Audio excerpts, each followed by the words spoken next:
Hello, this is Resource of the Week with SolanoConnex, Mental Health, Service Access, and You. My name is Valentina Kelly. And I'm Elena Starr. And this week we are meeting with Matthew Decker, who is a therapist as well as the executive director at E5 Therapy. Thank you so much for joining us. My pleasure. Glad to be here. So we're super excited to learn more about E5 Therapy. Could you just tell us a little bit about maybe your background and what your organization specializes in, what you guys do? Sure. My background starts in the Marine Corps, where I was a heavy equipment mechanic. And eventually, while I was in the process of getting my bachelor's degree, got activated to go to Iraq, where I was made the unofficial platoon counselor. The command got up in front of us and said, if you're going to cry, go to Decker. And I didn't think anything of it. But, having a little bit of college in me, the Marine Corps thought, oh, this is the guy to go to. And guys showed up. They showed up from my platoon. They showed up from other companies. And I realized in those moments, this is something I need to do. And got out of the Marine Corps, got a master's degree from the University of Southern California, started practice, cutting my teeth with family therapy, moving forward into the VA system where I did medical and mental health social work. From there, not quite liking the politics so much, I moved into the nonprofit sector. And I saw how much the nonprofit sector didn't really respect the donors' dollars. There's so much marketing to it. And yet again, with the finance piece kind of driving even the nonprofit sector, I eventually came to the conclusion of, you know what, we can do this better. And we can do this better by making sure that there's a clinician at the top of the organization, not a master's of business administration, or what I like to call the bean counters. As long as we could make sure that we didn't hit the pitfalls of the private sector, the public sector, the nonprofit sector. Now, I opened up E5 the week before shutdown of 2020. Now, the nice thing is that gave me a nice slow pace with which to grow so that I didn't fall into those pitfalls. They always say that the person who loves their job never has to work a day in their life. I love my job and I could do this all day, every day and be perfectly happy with it. So thereby E5 Therapy was born with the mission of helping primarily veterans, active duty service members and their families combat the invisible wounds of war. Wow. That's amazing. Also that you've just brought all your experience, all your personal experiences into this. Could you tell us a little bit about who has access to the services that you offer and if there's any limitations? So at the core, everybody has access. It's not that we don't see civilians, we do. They're in generally limited numbers. We understand that you can't just treat the veteran themselves. Sometimes you got to treat the family members. So we see service members, their spouses, their kids. If there was a live-in grandparent, we would see them as well. Wow. A lot of the mental health symptoms that are seen within the military, they extend past the veteran. So we want to treat all aspects. That is how we view ourselves, as honoring the sacrifice of the veteran themselves. But again, we do see civilians as well. I would say 10% of everything we do is non-military affiliated, but the piece of our organization that is specific to nonprofit, where we offer low and no cost services, is specific to veterans. Within that goal, I'm sure the follow-up question is going to be, how do they access services? Yeah. So we currently take Medicare, Medi-Cal, TRICARE West, TriWest VA, Beacon, Magellan, Blue Cross, Kaiser, United, and Optum. And at the end of the day, we are always trying to panel with other insurance companies because we don't believe that mental health should cost. Everybody on this team would do this job for free if they could just pay the bills. And so, there are carve-outs for mental health. We do bill insurance companies. And every once in a while, someone comes to us and says, look, I don't want you to bill my insurance company. I don't want anyone to know I'm struggling like this. Okay. We've got the low cost option. We will go from what is traditionally fair market value prices all the way down to exactly what it costs us to keep the doors open, so that nobody here is making gobs of money. Wow, that's incredible. I know you guys do counseling, but could you talk a little bit more about the services that you provide or the types of counseling you provide? Well, I'm going to try and give you a short answer on this one. It's okay. We are a whatever it takes type of mental health provider. I won't go into too much detail on that because, some of the stories get kind of out there. But we do have a special carve out for canine-assisted therapy. So in any time in our office, there's generally at least 1 up to 3 dogs. And that doesn't include the dogs that the clients bring in with them as their emotional support animals or service dogs. Our real goal isn't to stay within a nice, pretty box of cognitive behavioral therapy or mindfulness meditation. What we want is whatever gets the job done. Our motto is this is where the work gets done. We're happy to sit and listen and empathize and do emotional processing. That's great.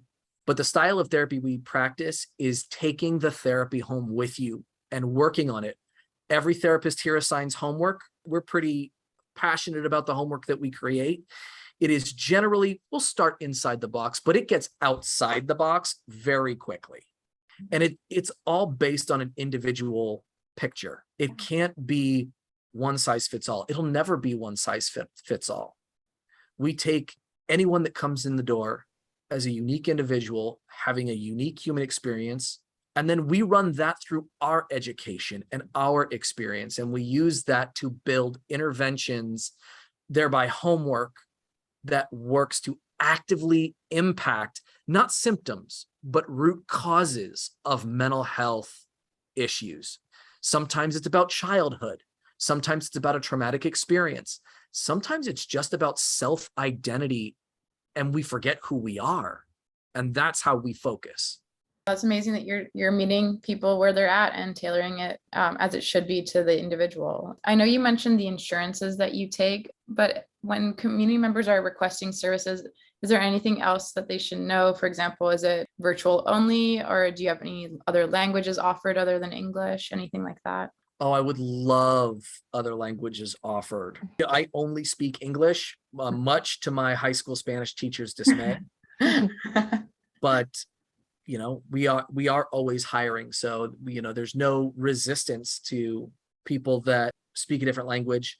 Sadly, we're not big enough to offer translation services at this time. But, like I said, always hiring, always looking to diversify the office. If I had somebody fluent in Spanish, I tell you what, their caseload would be full. But what was there was another part to that question.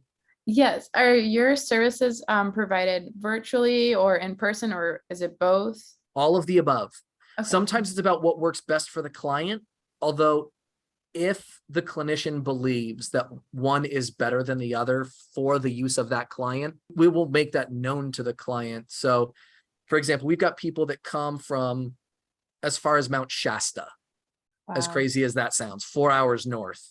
We have people that come from we actually have clients in LA that we see digitally through like the Veterans Administration, but it's really about what works best. I have some clients in, let's say, Sacramento or Woodland that started virtual, but through working with a therapist, the clinical team decided, this is going to be more effective for you if we meet in person.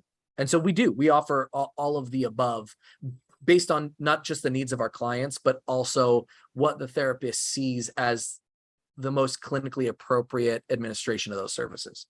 That's great. It sounds like you guys really, Valentina already said this, but it really just sounds like you guys really just work with the individual and you guys come up with a plan. And it sounds like it might change also depending on what the need is. Absolutely. Yeah, that's awesome.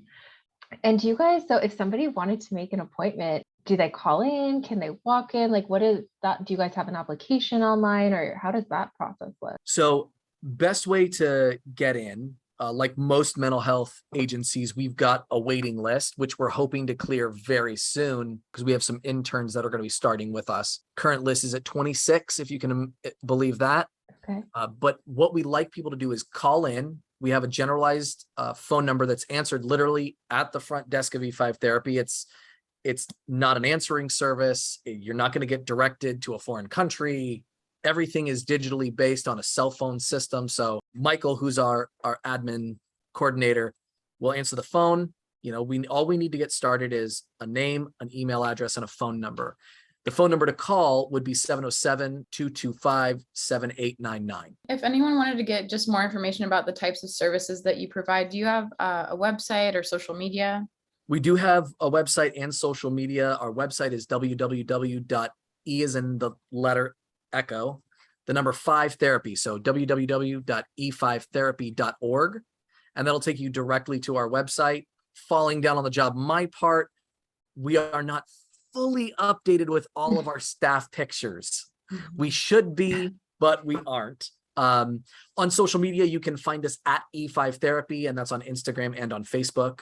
We have a lot of volunteers that help us out on Facebook. One of our kind of side projects is when veterans and military have to go inpatient for either mental health treatment or substance abuse or anything like that. We do offer, when we can, foster care for service dogs, emotional support animals, and in some limited cases, pets that just need a home for 30 days while the veteran goes and gets their treatment needs met. Wow. Oh, that's awesome.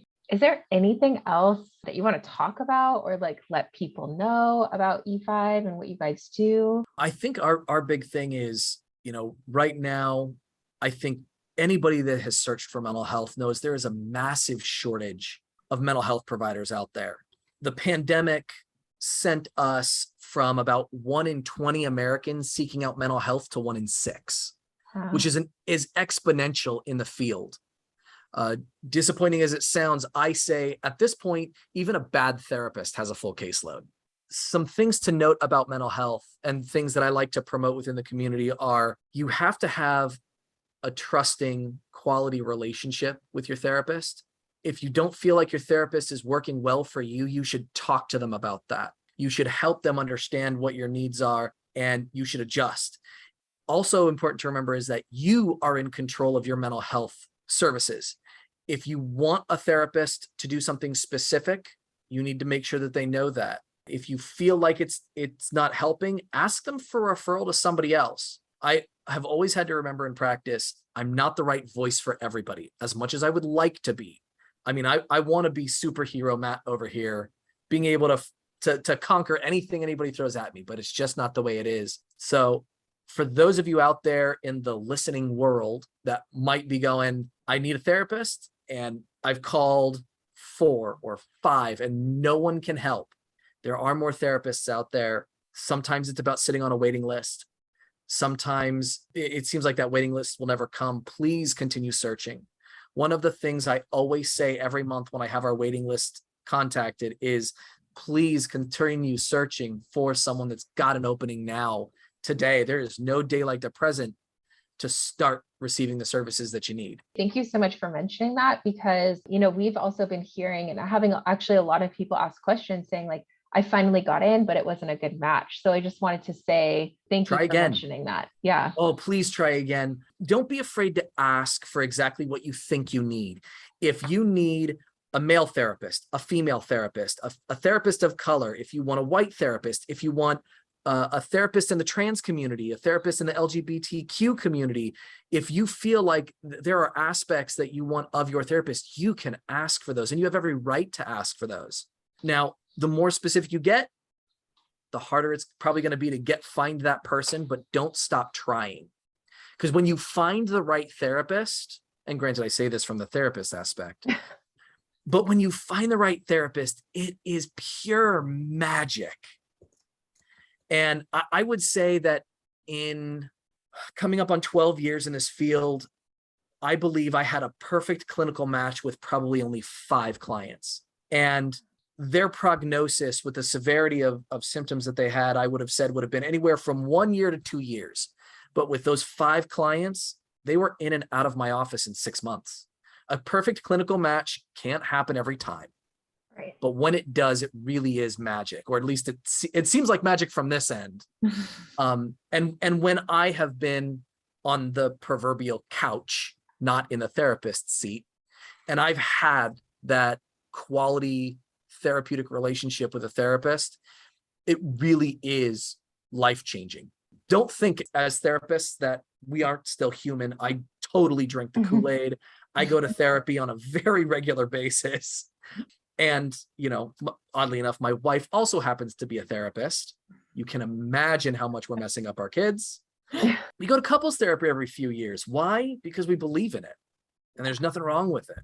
Absolutely.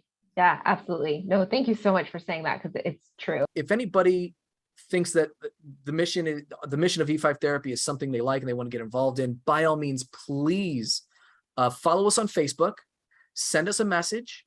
We'll get back to you as soon as we can. But the fact is, we're always looking for volunteers, especially for that dog foster program. Yeah. We've got half a dozen volunteers that help us with that. And we've got a couple of partner agencies, professional dog trainers that help us with that program as well. If it's something you're interested to get involved, again, feel free to go to the website, send us a contact, follow us on Facebook.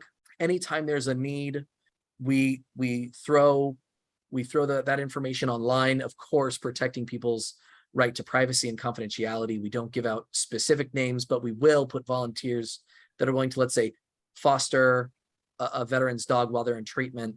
We'll make those connections. In fact, we have one coming up from the San Francisco VA that has asked us to help out with a dog. I believe the veteran is going into treatment in 6 weeks. So we are actively looking for a foster for that one.